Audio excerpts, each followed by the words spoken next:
Greetings and welcome back to the Galley of the Sun. Today it is a glorious Friday in the Valley of the Sun. Sunday, I wish to have shotgun shells.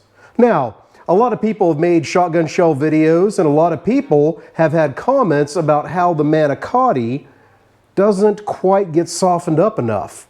I think I have the solution. We're going to make Cluckin shotgun shells. So, on Friday, this is what I need to get done.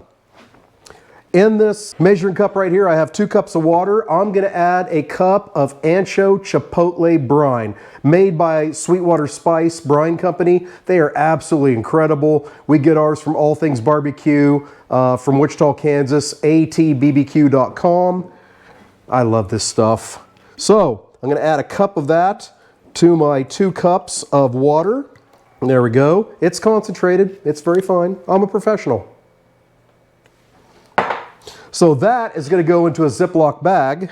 Now, your standard manicotti container comes with 14 pieces, 14 manicottis, 14 manicotti shells. How's that sound? So what I need in here is 14 pieces of thinly sliced chicken breast.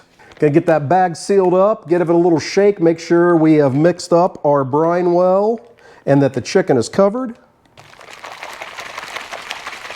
All right, and then into the refrigerator overnight, and sometime tomorrow afternoon, we'll put those shotgun shells together to cook the following day.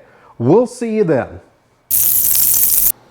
All right, so our chicken has been in the marinade for about 24 hours. Now, on Cluckin Shotgun Shell Eve, we're gonna make the shotgun shells up. So, overnight, the stuffing from the inside of the manicotti shells and that brine chicken on the outside of the manicotti shells are going to make sure those are good and soft once we are done smoking them tomorrow. So for the filling, I'm going to take 2 blocks of cream cheese, and I'm doing this to put together 12 shotgun shells.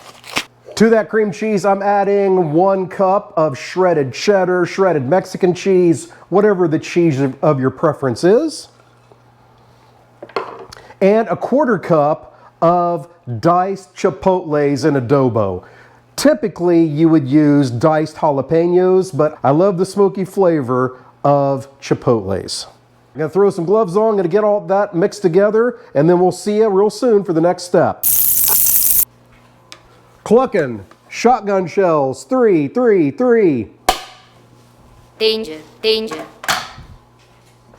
All right, this step takes some grace. That's why I had to bring in the director.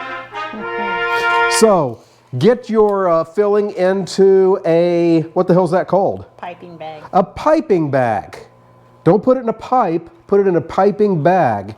And then, we're just gonna simply fill. Warning, warning, a production incident has occurred. Warning, warning, a production incident has occurred. Fill every one of our manicotti shells until we run out of manicotti shells or stuffing. So pretty simple operation here. Definitely helps if you warm up your mixture. And we'll get this done and see you for the next step. Alrighty, so as you can see the director definitely doing, we're taking very thin cut chicken breast that's been marinated and wrapping those around the shotgun shells. So we're going to get that done for when we ended up with enough stuffing to fill 12 pieces of manicotti. So once we're done with these 12, we'll be back to show you the last step that we're going to do tonight before we smoke them tomorrow. Stay tuned. All right, now for the last step. So we found as we were wrapping the chicken around there, we felt like we had to put some toothpicks in there to keep the chicken around the manicotti. But since we've added the bacon, we found that we can remove those toothpicks and the bacon's gonna hold it in place. So we're putting them into Tupperware canisters to let them set overnight and get those shells good and soft. And then tomorrow, it'll be shotgun shell smoking time. So, we will see you then. Here we are on Cluckin Shotgun Shell Day, finally. My Yoder YS640S pellet grill is preheating to 250 degrees. But before we chuck these masterpieces out on that smoker, gotta add one more layer of flavor. I'm going to use Our Butts Are Smoking Cherry Habanero Rub. We use this a lot on our ribs. I get it from All Things Barbecue. So let's get these a good dusting. Then it's out to the smoker. My strategy today is about 90 minutes at the 250 degrees. Then I'm going to ramp the temperature up to 350 to give the bacon the ability to crisp up a little bit. They're not going to be perfectly crispy, but that temperature difference for about 10 to 20 minutes, we'll eyeball them, I think is going to get us exactly where we want to be. We'll find out. All right, let's get these puppies on the smoker. There we go, we'll check on these in about 90 minutes. Alrighty, 90 minutes at 250 degrees, and then 15 minutes at 350 degrees to crispen up that bacon a little bit. Let's give it a look. Oh, ho, ho, they're sexy.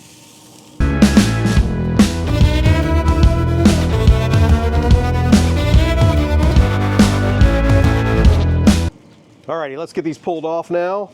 Cotton liners, nitrile gloves, make it happen.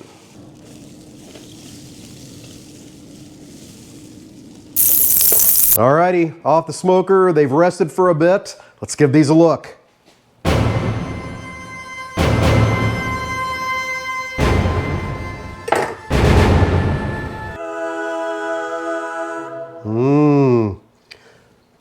The director's making humming noises, so that's good.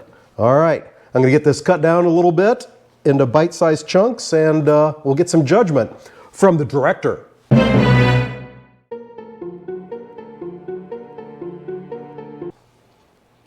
All right, how'd we do? Did we solve the crunchy shell? Mm-hmm. Shells are perfect. Perfect combination. Fantastic, there you go. So, are you tired of crunchy shotgun shells? Here's your fix. Wrap it in brined chicken. Cluckin shotgun shells. Hey, I hope you enjoyed what you saw today. If you did, make sure you give us a like. If you haven't yet, subscribe. Leave us a comment. Hey, thank you so much for joining us. Until we see you next time, fair winds and following seas.